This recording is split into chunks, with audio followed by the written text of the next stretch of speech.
What is going on, guys? Thanks for tuning in to yet another video. My name is Anthony Pinto da Costa, and you are watching Canadian Physio Student. Alright people, so I'm back again with another video interview. And as you guys know from the last video interviews, during these interviews I sit down with some clinicians to discuss certain topics in physiotherapy in hopes of providing you guys with some clinical pearls or advice that you can take with you and then subsequently apply them within your own practice. With that said, the topic of the day for this interview is new grad physiotherapy employment frequently asked questions, which I'll be discussing with the one and only Darryl Yardley. Hey, thanks, Andy. How's it going today? Good. How are you? Perfect. Appreciate you coming on. No, thanks for having me. Yeah, and a lot of these are like not really covered in school, so like for you to come on and just explain them a little bit more, especially for us who are trying to figure out jobs and things like that, definitely going to be an asset. For sure. Appreciate it. Yeah, thanks. So before we get into the topic, do you want to just give yourself a brief introduction, tell people who you are, where you're from, all that, and then we can get into the topic. Sure. So I'm Darryl Yardley. So I actually graduated from U of T in 2006. So it's been quite a few years now. So my physio journey went from clinical into administrative management roles. I still treat. I do lots of consulting. I went into the educational realm. So as you guys know, I came and worked with you guys at the Queen. So I have some appointments where I teach the business and practice management program. I do teach the course at Western, so it's great. It gives me lots of opportunity to work with students. And over the years, I kind of spent so much time mentoring, realizing things that I didn't do so well as a grad, things where I had lots of gaps, and took lots of my mistakes and built it into a program which I hope to help a lot of younger grads. So I founded Mentorship Bootcamp a year and a half ago, and it's really one of my big focuses at this point in time is we have so much opportunity in our profession, but there's so many things that we would love to put into a school program that unfortunately you can't in a 2-year master's program. So for me, having a little bit of an entrepreneurial edge to me is I found potentially a gap for our students in the marketplace, and with an industry that's full of opportunity, I wanted to make sure that I had an opportunity to solve that gap for a lot of our students, so you guys get set off on a really good open trajectory for great things to come, because the potential in young graduates these days is exponential. For sure, yeah, and I'm sure we'll talk more about that mentorship bootcamp as we go throughout, but just to get into the topic now that you've introduced yourself, tell the people who you are. First question I got for you, and like a lot of students talk about this, is just what are the main differences between an independent contractor and an employee? And I know there's a lot, but if you could just break down the main differences. Yeah, so maybe what we'll do is let's get rid of the misinterpretation first. For sure. So what people think is that if you're offered hourly, it means you're an employee, and if you get a fee split, it means you're a contractor. But that's actually not the case. Not true. So it actually is a little bit more one step for that. So you can be an employee with an organization, and you can have an hourly rate, you can be on salary, or you can be on a fee split at a commission. But then on the flip side, you can be an independent contractor and still be hourly, or you can still be on a commission based. So I think that's the first thing that people have to be aware of, is that way that you're paid by or remunerated by your employer doesn't dictate employee versus contractor. Okay. Once you kind of solve that aspect of things, if you're an employee, the main piece is that you actually have a lot more protection through your employer, but the employer sort of is able to provide you with a lot more support, right? So that's where you would get your continuing education, you would get vacation pay, you may or may not get benefits, but you have a lot more stability, right? You tend to be guaranteed hours, that sort of thing. But as an independent contractor, you're basically on your own. And the best way to describe it, which I didn't love when I was introduced to physiotherapy in the US, is basically you're coming in, you're basically using a room, right? So in the US, they kind of compared us to hairdressers. They said, oh, Darryl, you're like a barber, you're gonna come and rent my chair and then you're gonna go home. It's a very crude way of thinking about it. However, it does resonate a little bit, right? So I come in, I basically give up a percentage, or I pay rent for this particular space. I come in and I provide my services, and the patients are there, and I'm a little bit more responsible for the types of patients that I bring in as well. But that's sort of that true independent contractor piece. Okay. What I would suggest that you guys need to be very, very careful of now is, from a tax perspective. So employee taxes will automatically come off your paycheck, which is great. At the end of the year, you file your taxes. It's pretty straightforward. In the independent contractor world, the the taxes aren't taken off of your paycheck, right? So the intention is that there's some tax benefit out of it because you've got other aspects of write-offs, which would be, my car and my gas is a business expense because I'm going to and from work, and that allows to give you a little bit more of a tax break. The thing though that you guys want to be very, very careful of is, and really work with an accountant, just because CRA has really tightened up on what they would consider classification around an independent contractor. So just going from point A, which would be your home, to point B, which is your clinic, that's full time, you have to be really, really cautious around, is that considered an independent contractor or an employee?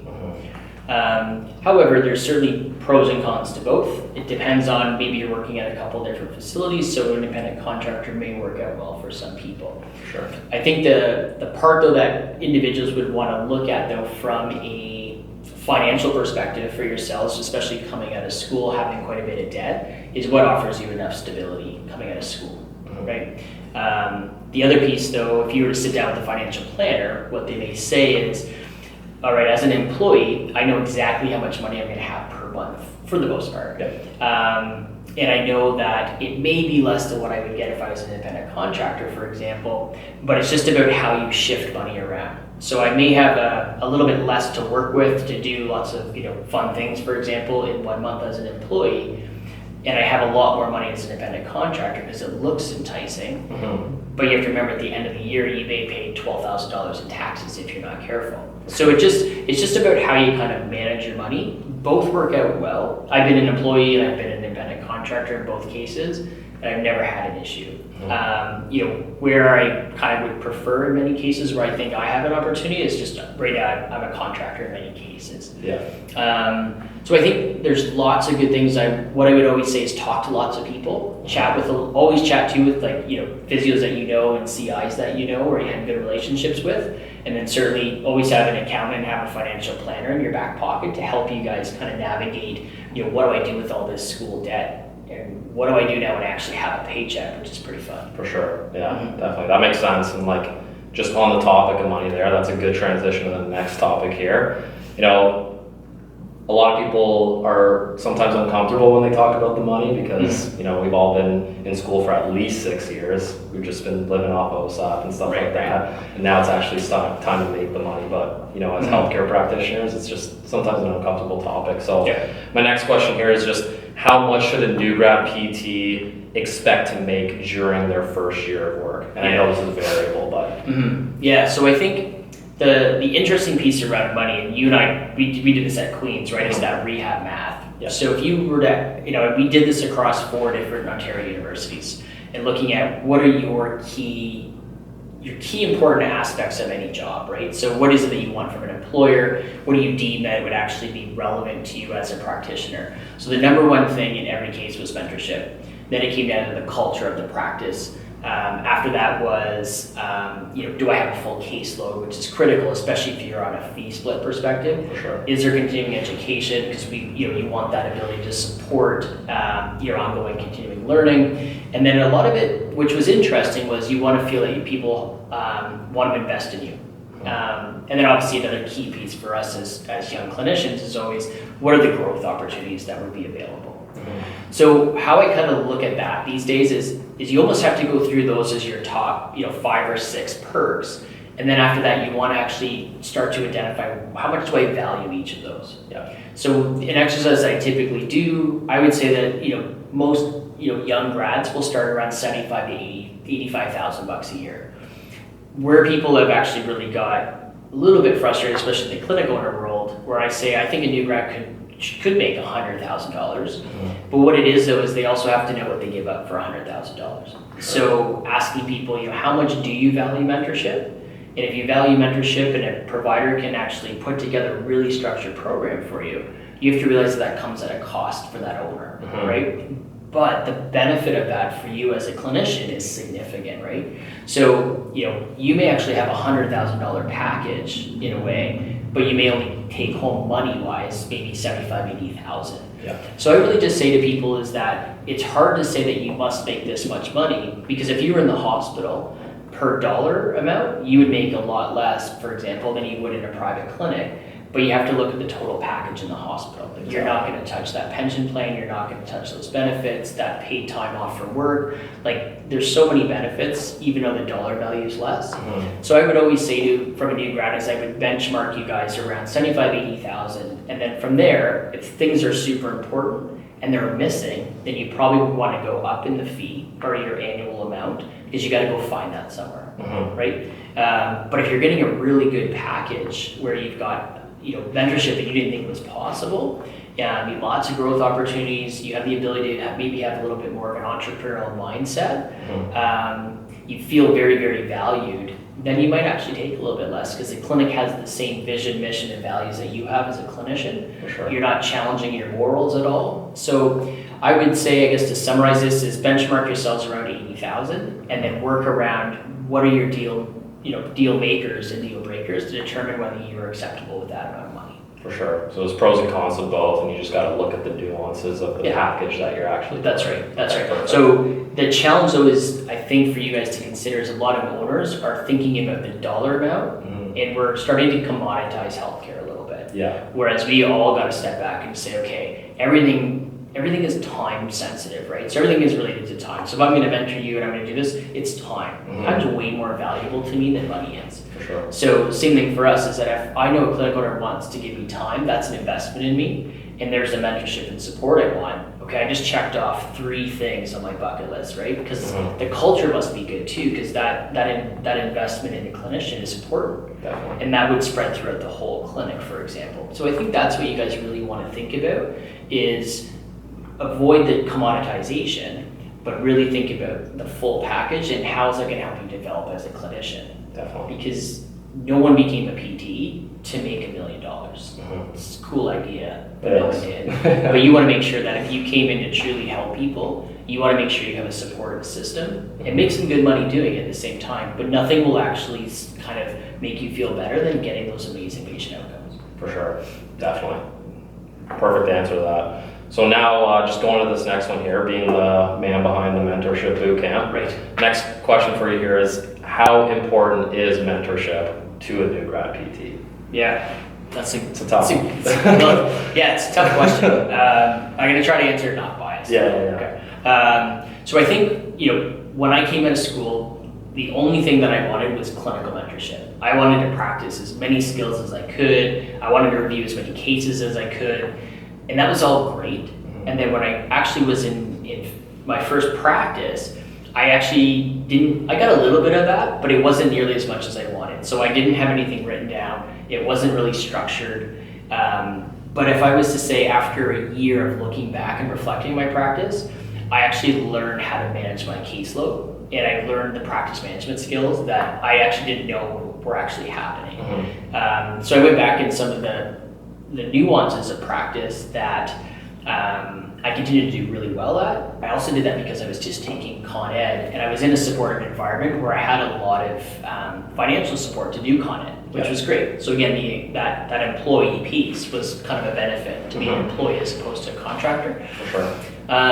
I think it's hard, though, to really say to you guys right off the bat as new grads that it's like, no, there's a clinical development and there's a practice management component. So if you're from Queens, you guys know from Diana Hopkins or Seal, the importance of business acumen and a lot of the work that Kathleen Norman did around understanding those principles. What I kind of attribute it to is how everybody calls it the soft skills and stuff. I don't think that's the right way of saying, because I think they're actually this sort of makes it look like it's kind of fluffy. And a good friend of mine is Jim Millard, and Jim calls them the power skills. And I think those are the things that we need to develop over time. And a lot of us have them, we don't know how to bring them out. So when it comes to mentorship, I think it needs to be a good balance between the clinical development you guys are still eager and looking for. Despite that, I don't think you need as much of that as you may ponder, right? I think you guys are full of confidence. It's just trying to develop the confidence to understand that you actually have the competence already. You think about 2 years of school is a long time, right? And you're all bachelor's trained before you even came in, so you're all intelligent people. So I think it's a good balance between clinical development and what I consider, patient experience or practice management, and then understanding from a mentoring perspective, and maybe I'm thinking more of it being a coaching perspective, is what's your performance metrics? How do you guys know as young clinicians that you're doing really well? And how does that happen actually in the practice? So if you were to look at asking a whole bunch of new grads like in your class right now, what's important to them? A lot of it's about case review, support if I have questions and whatnot. I think that's fair.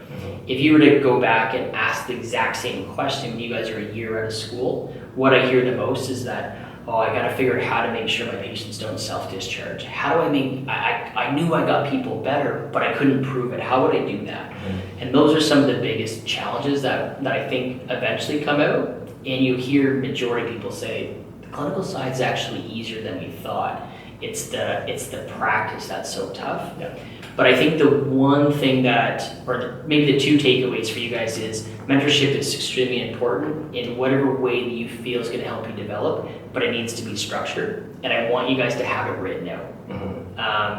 And in my first practice, it wasn't intentionally done that way. Like where they didn't want to do it, it's just we didn't think about it, right? And I think you guys are in a much more structured way of being educated these days that get that down, because it's great. You'll get your feedback on that situation, get feedback not only from your clinical partners, but get feedback from your administrators that you'll work with, right? Get feedback from your colleagues, and for sure get feedback from your patients.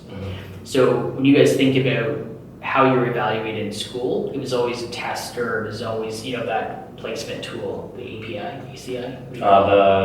The camera share. I forgot it. But ACP. Yeah, that's it. So, but that tool gives you guys some feedback, right? And it's so important that you're always continuously getting good feedback, because even if you didn't get feedback that you liked, 100% you fix that the next time around, right? And that's the whole premise around self-reflection, in my mind, and actually continuing to better yourselves as clinicians.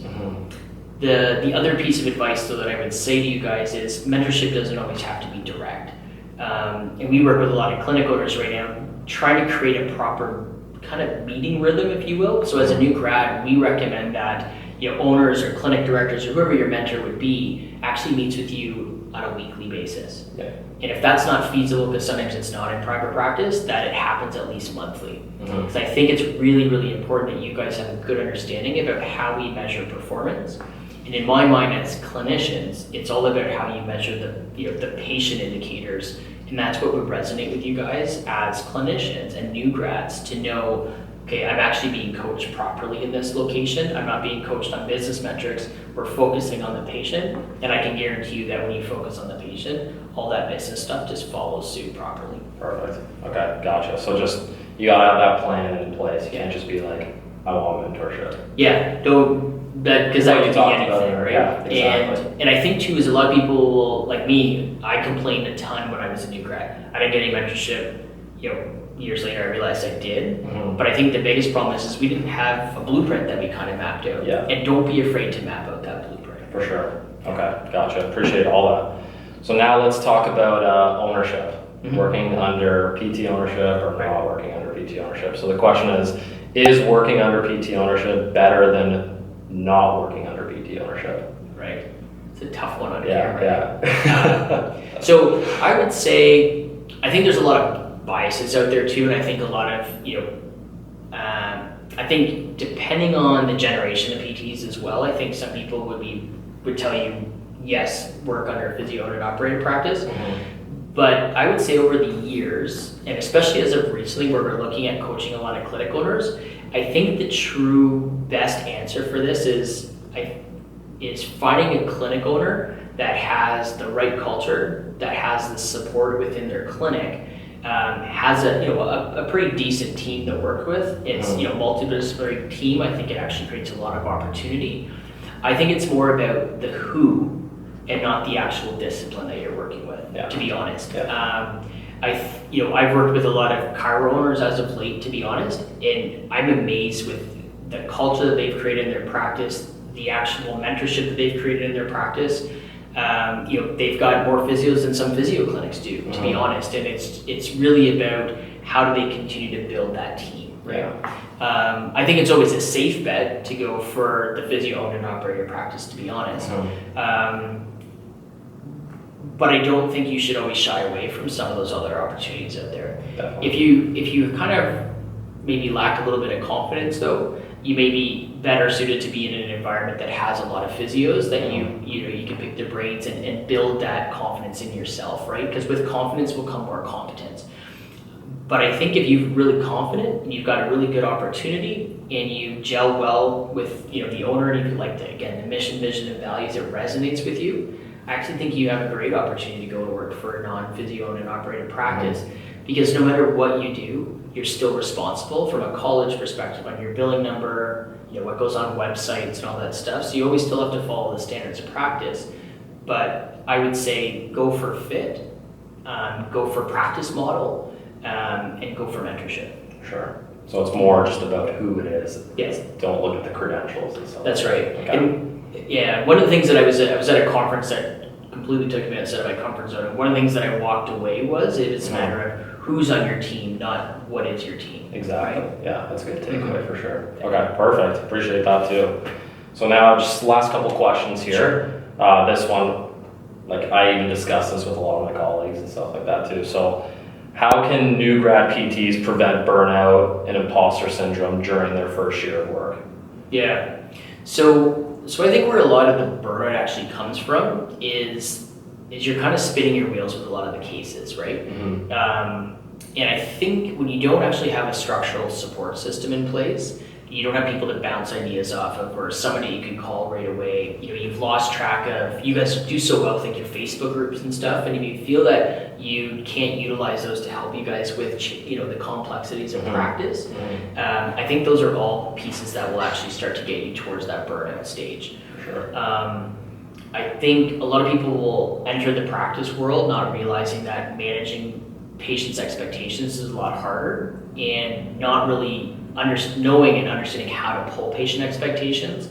It kind of makes us always working harder to get patients better, right? So you're dealing with sort of the anxiety of dealing with patients, not getting them to their outcomes that they want, because we're really not doing that communication as well as we need to. Yeah. When you do get into a challenging situation, then you don't have the supports in place because you don't have a structured mentorship program, you don't have someone to pick up the phone and call because you're always in a private room by yourself. Those pieces always add to that extra strain. But then remember, you guys are doing a full week and you're taking a lot more courses. So I would say, am I an advocate for postgraduate coursework? Absolutely. Am I a guy that you wouldn't want to follow? Yes. I took 11 courses in my first year of practice. So not only was I working 40 hours a week, I was taking courses all weekend. Luckily for me, I was at home with my folks after school, and they made my food. I think my mom still made my bed. And that part was kind of good, right? But if you're trying to do that and balance on your own, and you're still grocery shopping, you got to think of all those extra things that would lead to burnout. But I do believe is the number one cause, because we all came in this profession to help people. I think it's the wear and tear on us when we don't know if we're getting those patients better, where you guys are always second guessing that, I just don't know if I don't know what's wrong with this patient. But if you really think about increase your confidence and communicate really well and understand why a patient's coming to see you, your ability to actually perform is the wrong word, but to deliver good care is there. For sure. I know that's what caused me to burn out in the past. It wasn't seeing a high volume of patients, it was struggling going, I don't know what's wrong with this patient. But with due time, and if I was to go back and do my practice over again, knowing what I know now, I would not nearly have as much of a burnout situation as I did before. For sure. I think one other piece for you guys to consider too is there's a lot of discussion around, is it better to be full-time or part-time in a couple of different locations?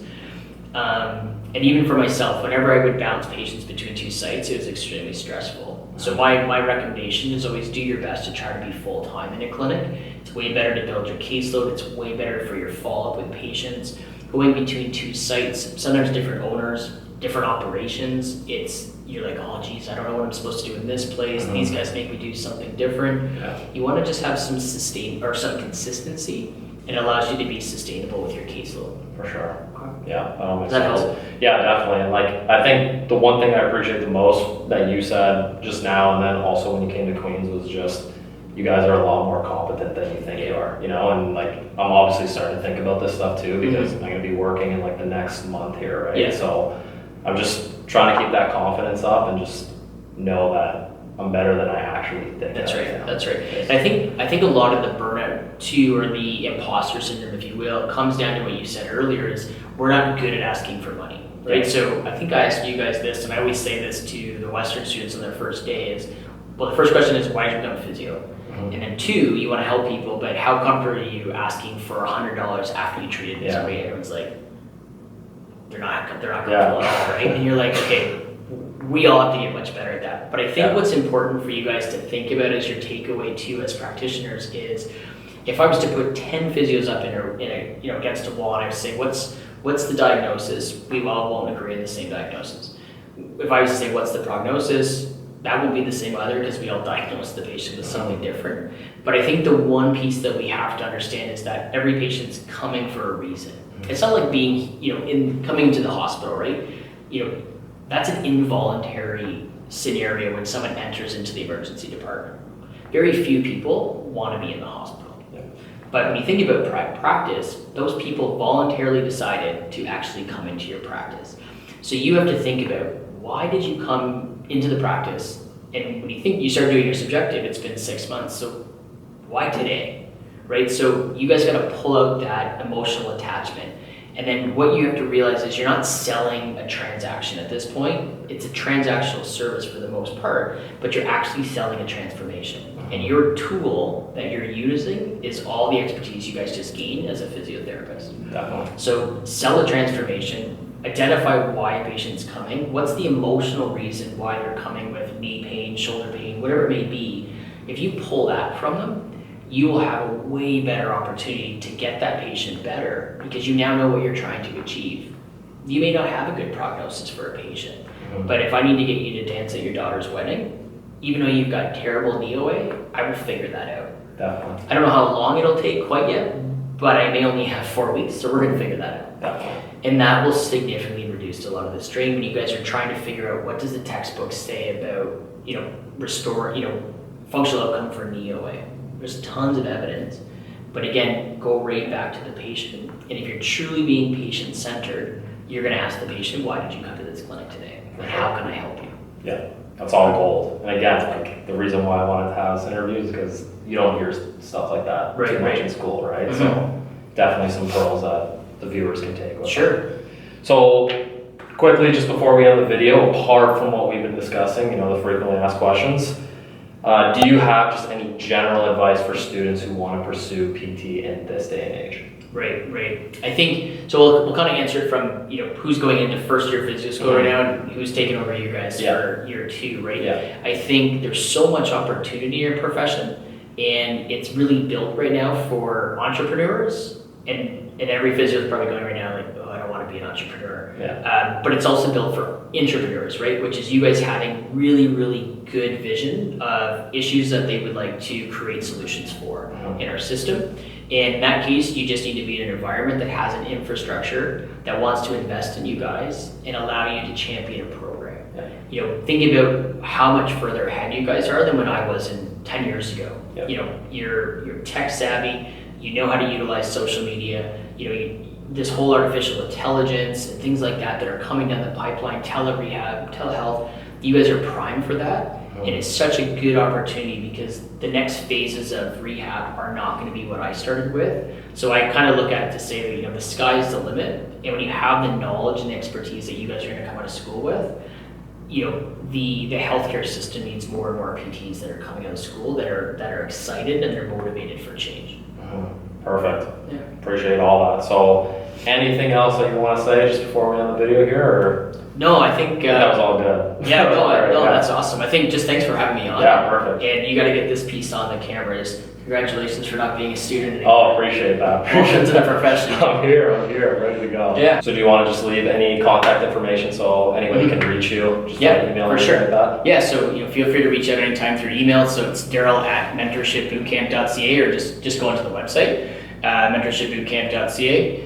Or feel free, I always try to put some good stuff out there on Instagram. Most people say, exploit my children on there, but I try not to. I try to put some nuggets out there, but it's just at Darryl Yardley, and happy to throw some stuff out there to try to make sure that you guys gain some information from that channel. So feel free to check it out. For sure, perfect. Again, thanks for coming on. Thanks. So guys, if you like this video, make sure to like, share, and of course, smash that subscribe button, and I will see you at the next video.